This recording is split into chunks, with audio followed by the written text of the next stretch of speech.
Siapa yang tidak kenal Marcella Zalianty?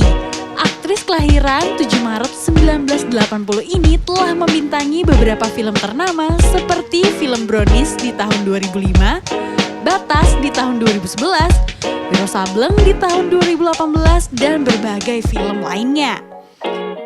Pada tahun 2010, ia menikah dengan seorang pembalap nasional Indonesia, Ananda Mikola, dan dikaruniai 2 orang anak laki-laki bernama Kana Mahatma Suprapto dan Erton Magali Sastra Suprapto. Dengan kondisi pandemi COVID-19 ini, seperti bunda-bunda pada umumnya, Marcella juga mendampingi anak-anaknya melaksanakan school from home. Namun, bagaimana sih cara Marcella menerapkan disiplin pada anak saat melakukan kegiatan school from home? Host kita akan ngobrol langsung dengan Marcella Zalianty nih.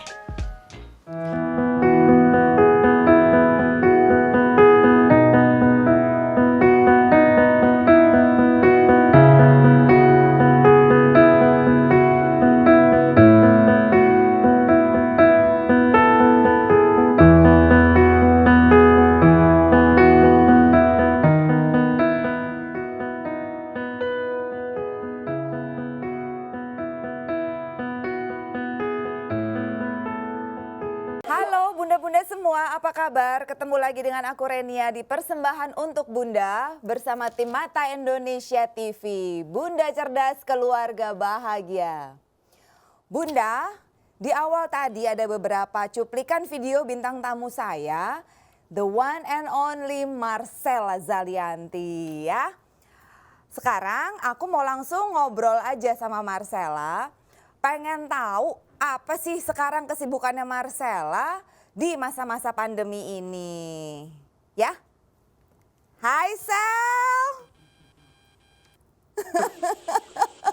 Apa kabar? Baik. Sel, langsung aja ya. Aku tanya-tanya nih. Apa sih kesibukannya Marcella dan apa yang Marcella lakukan saat anak-anak ada di rumah di musim pandemi ini, Sel? Kegiatannya tuh apa? Yang pasti sih sebetulnya masa pandemi ini di rumah, tapi bukan berarti jadi juga nggak sibuk ya, karena anak-anak ini kan semua e-learning, ada e-learning, yang satu home learning, yang satu e-learning. Oh, oke. Terus, iya, jadi every morning itu biasanya heboh. Standar ya. Jadi keheboh. Iya. Terus sementara ibunya juga ada e-learning juga. Oh gitu. Terus bulan Ramadan ada tambahan tadarus kan. Jadi agak itu tuh at the same time kalau di pagi hari. Terus aku biasakan sejak pandemi ini sih khususnya itu kena matahari ya di pagi hari, walaupun nggak setiap hari banget, tapi most of the time aku usahakan untuk keluar bareng-bareng, terus yang penting ada kena sinar matahari gitu. Kalau anakku yang satu tuh Magali, itu udah nggak usah disuruh karena everyday itu dia tuh pasti sepeda, basket atau golf, salah satu tuh udah kayak kudu mustik gitu loh buat dia. Tapi yang satu lagi, Mas Kana tuh agak susah disuruh keluar karena biasanya dia lebih enjoy main game, jadi di dalam ruangan, gitu. Terus ya udah, aku mencoba membuat jadwal baru untuk mereka, untuk kayak misalnya pagi-pagi habis belajar, terus ada tugas, terus tidur siang, terus boleh main game, habis itu buka puasa kan, terus setelah itu bisa ada baca buku dulu, habis itu baru kita sholat bareng dan lain sebagainya, baru tidur. Tapi semenjak pandemi ini mereka tuh jadi tidurnya late. Kalau dulu karena besok pagi harus pergi ke sekolah itu tidurnya lebih tertib. Tapi sejak kayak gini tuh kayak udah kebiasaan ada ibunya terus di rumah, terus makin demanding. Jadi kayak nggak mau tidur kalau nggak bareng aku. Jadi sementara kadang-kadang kita ada meeting abis buka puasa lewat Zoom gitu-gitu kan, lewat Zoom meeting dan segala macam, tiba-tiba meetingnya agak berkelanjutan, akhirnya mereka ikut-ikut di luar yang nggak mau tidur, jadi tidurnya tuh kadang bisa ikut jam 11 malam. Oh gitu. Gitu. Jadi aturan agak longgar ya dari Mama Marcel. Longgar nih. Yes, strict. Ini agak longgar. Nah, gitu. Terus kegiatan yang banyak dilakukan di rumah kan termasuk homeschool nih ya. Yang satu lagi tadi apa e-learning ya? Iya. Nah, menurut seorang Marcella, efektif nggak sih cara belajar yang seperti ini? Yang terpaksa harus Sebenarnya kalau lo kita lakonin. ya kalau kita mau bicara jujur, artinya menurut saya tetap kita akan ada kehilangan sesuatu ya. Artinya tetap belajar itu lebih optimal, emang harus datang, harus ketemu gurunya. Iya, di kelas. Harus langsung kegiatan belajar mengajar itu. Karena pertama ini secara durasi jam belajar otomatis juga berkurang, durasi waktu, dan menurut saya secara kualitas kadang-kadang juga bisa terganggu. Karena internet di Indonesia ini tidak terlalu juga menurutku lambat, terputus, delay karena internet. Iya. Gitu. Kedua, Barusan kejadian. Terus? ya kedua kadang-kadang ya mereka tidak terpaksa untuk mau tidak mau harus berani bicara. Jadi kalau mereka untuk pada saat itu malu untuk ngomong, ya udah mereka nggak ada kayak pressure. Kalau kayak di sekolah kan mau tidak mau mereka harus, kan ibu udah bilang apa? Tuh, gitu kan sini. Ya, berantem terus. Yang sini. Terus apa namanya? Magali mau lihat nggak sini? Ada tepuk. Ya begitulah ya. Jadi pasti kalau aku online kayak gini pasti akan ada interupsi. Iya, time out. Halo, sini. Mana Ci? Halo, ini nomor? Tante Renia, teman lama ibu. Halo sayang. Dia takut bolet Eke ya? Aduh. Ayo tidur dulu bang. Nah terus udah gitu apa ya tadi ya persoalan itu ya apakah efektif atau tidak. Tetapi menurut saya tidak ada pilihan sekarang. Memang kita harus ada e-learning. Jadi aku malah prihatin banget kalau ada sekolah-sekolah yang tidak mempersiapkan e-learning.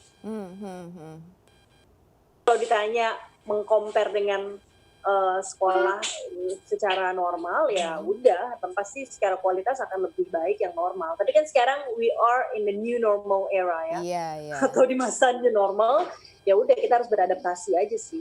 Nah, perbedaan yang paling dirimu rasain saat membimbing anak melakukan school from home or e-learning dari rumah nih apa yang paling signifikan? Yang paling signifikan ya ibunya jadi ikut sibuk sekolah, ibu jadi sibuk jadi guru juga ya, jadi asisten merangkap guru.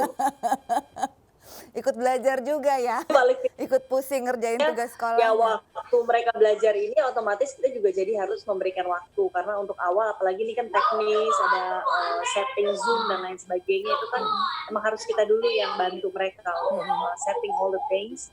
Ketika udah terbiasa akhirnya alhamdulillah Mas Kana udah bisa sendiri sih.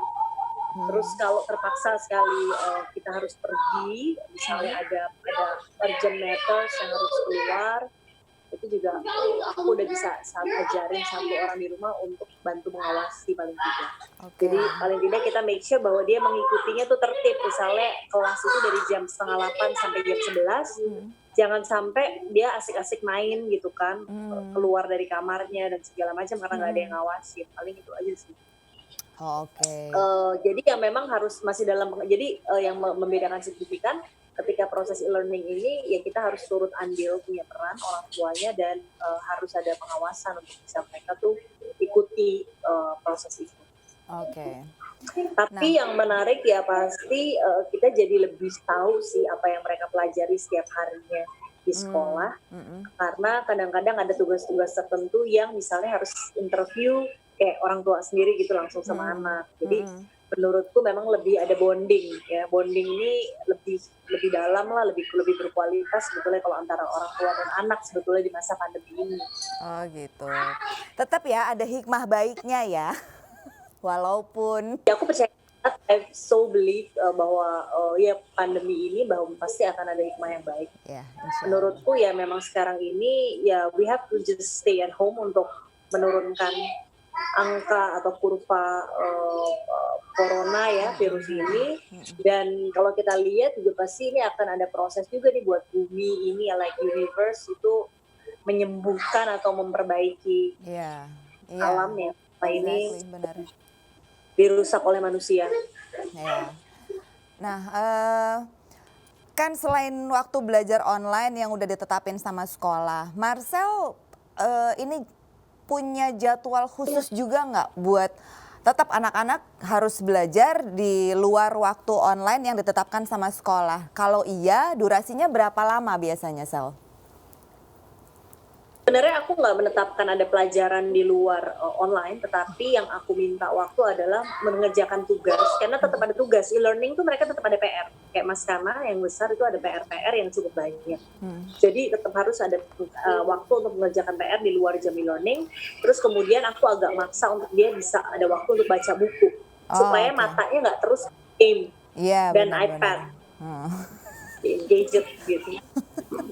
Oh my God, kamu seorang ibu.